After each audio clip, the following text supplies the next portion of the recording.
People don't always fail because they're weak. They fail because their system is. You see, the most dangerous person isn't the one with the most energy. They are the ones who conserved it. They are the ones who don't have to wake up and wonder what to do because the plan is already written. Every night, the warrior sets the battlefield for tomorrow. I don't think enough people understand the power of having a system in place and the power of having things pre-planned. Some of my most successful days have been the days where I took the time the night before to lay everything out.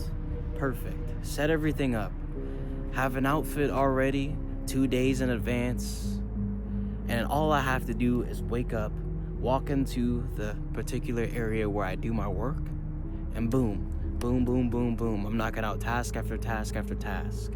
But too many of us go about life winging it with no real plan. And then we wonder, why are we so ineffective? Why does it feel like we don't have enough time? Why does it feel like I'm always distracted?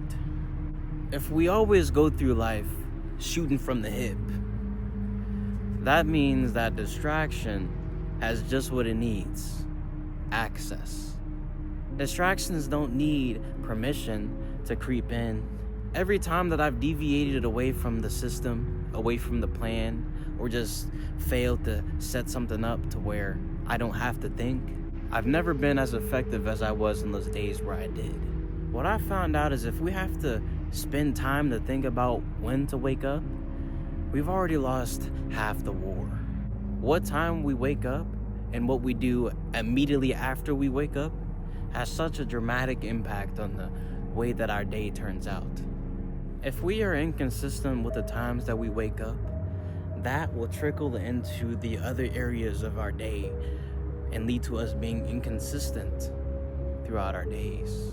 The moments right after we wake up and the moments right before we go to sleep are the times where our minds are the most sensitive.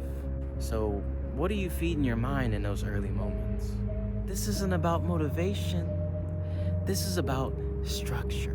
When you have a consistent system, not only does motivation no longer matter, discipline becomes easier. And there's a really cool thing about consistency. In the beginning, there's all sorts of resistance as you have to actively think and focus on the task that you're completing. But after enough repetitions, after that system that's dialed in place, you no longer have to think about it because the body takes over. The body becomes far better at the job, making the system that much easier to follow. And before you know it, you're compounding positive, good habits over and over and over again. The same way it's easy to instill all these bad habits, the same can be done for the good habits, especially if we can shift our mindset instead of thinking about the short-term pain, and shift it to the long-term gain from staying with these disciplined acts. So if you don't build your own structure, in a way there is good news because the world will just build it for you. Now the only bad news is it won't be in your favor. Oh, and not to mention you won't be able to benefit from all those positive compounding effects. One of the most powerful things you can do is control the environment. The environment can be the very difference between hours of distraction or hours of focus. Secondly, own the process. Understand the process. Enjoy the process.